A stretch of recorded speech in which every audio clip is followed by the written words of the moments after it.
Kadang manusia merasa lelah mengejar rezeki. Sudah bekerja keras, sudah berusaha, tapi hasilnya seolah menjauh.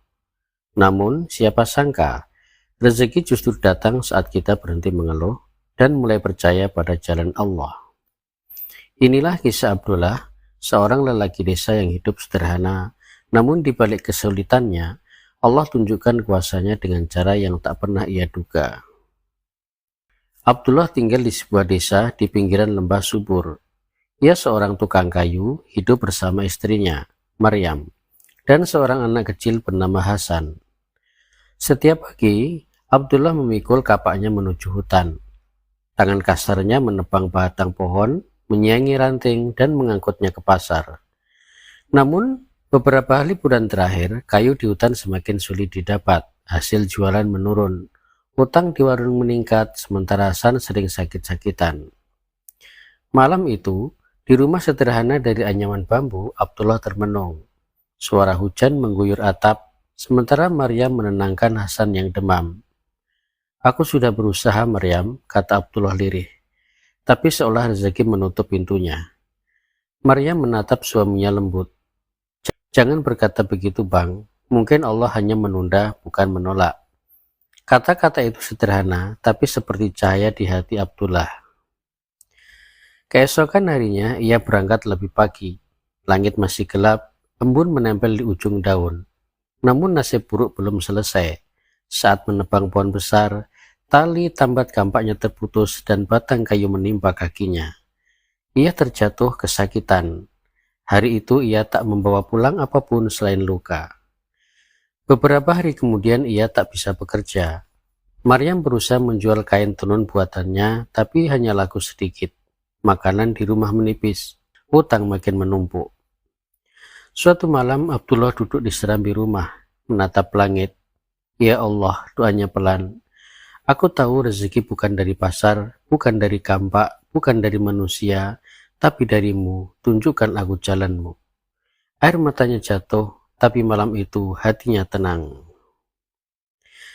Keesokan harinya, seorang pengembara tua lewat di depan rumahnya. Pakaiannya lusuh, wajah letih, membawa karung kecil di pundaknya. Abdullah, meski keadaan sakit, mempersilahkan si pengembara berteduh dan diberi segelas air. "Engkau baik sekali, Nak," kata lelaki tua itu. "Tak banyak orang yang masih mau berbagi di tengah kesulitan." Mereka berbincang sejenak. Lelaki tua itu bercerita sedang mencari jalan ke desa seberang, tapi tersesat. Abdullah menuntunnya sampai ke batas desa meski tertatih. Sebelum berpisah, si pengembara berkata, "Aku tak banyak harta, tapi bawalah ini." Ia menyerahkan sebuah koin tua berukir tulisan Arab. "Simpan baik-baik, mungkin suatu hari bermanfaat."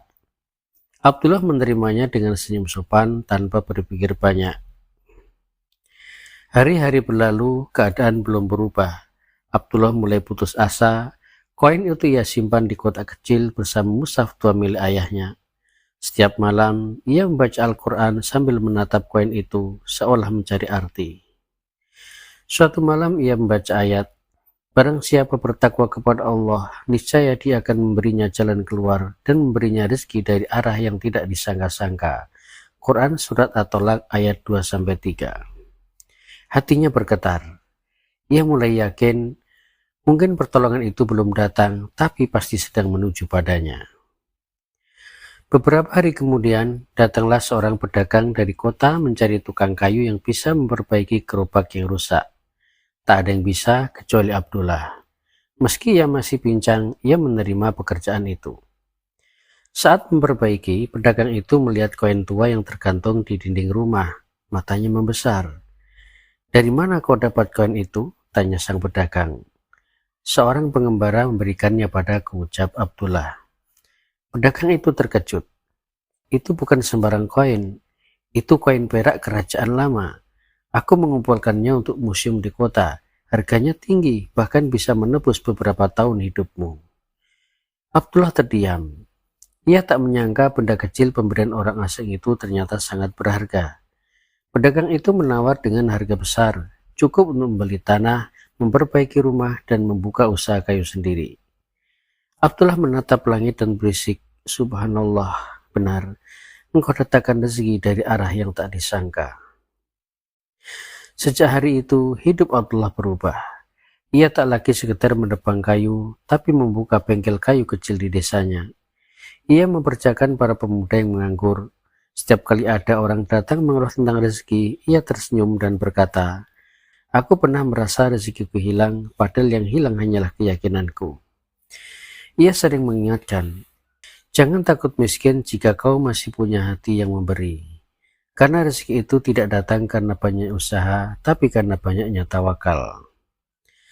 Kadang Allah menunda, bukan menolak. Kadang Allah sembunyikan, bukan hilangkan. Dan kadang Allah ingin kita belajar bahwa rezeki sejati bukan hanya uang, tapi juga hati yang lapang, sabar, dan ikhlas. Suara angin lembut berhembus, burung berkicau di kejauhan. Abdullah menatap sawah hijau di depan rumahnya dengan senyum dan penuh syukur. "Alhamdulillah," bisiknya pelan, "Engkau datangkan rezeki dari arah yang tak pernah aku sangka." Rezeki bukan hanya hasil kerja keras, tapi juga karunia dari kejujuran dan kebaikan. Saat manusia berhenti mengeluh dan mulai percaya, pertolongan Allah seringkali datang dalam bentuk yang sederhana. Barang siapa bertawakal kepada Allah, maka cukuplah Allah baginya. Quran Surat At-Tolak ayat 3.